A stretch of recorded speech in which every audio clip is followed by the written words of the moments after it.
Vote গণনার এই count down নিয়ে আমি যে কতটা টেনশনে আছি সেটা তোমাদেরকে দেখাচ্ছি। অনেকেরই হয়তো বিশ্বাস হবে না, না দেখা পর্যন্ত।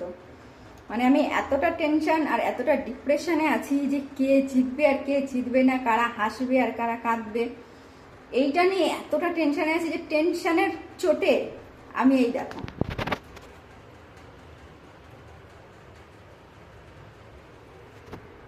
ডাল পুড়িয়ে ফেলেছি। লাউ ডাল বানাচ্ছিলাম, এটা এত সুন্দরভাবে বানাচ্ছিলাম, সেই ডাল পুড়িয়ে ফেলেছি। আমি পোড়া গন্ধ শুনে ওখান থেকে উঠে এসেছি। যে ভগবান, এটাকে বলে হচ্ছে টেনশন, ডিপ্রেশন। মানে আমরাও প্রেশার কিন্তু কম নেইনি, যারা বিজেপি সাপোর্টার তারাও কিন্তু প্রেশারটা কম নেয়নি। এখন ভগবান জানে ভরসা, এতক্ষণ পর্যন্ত বিজেপি আছে, দেখি কে এগিয়ে থাকে। এতক্ষণ পর্যন্ত আমাদের বিজেপি এগিয়ে আছে।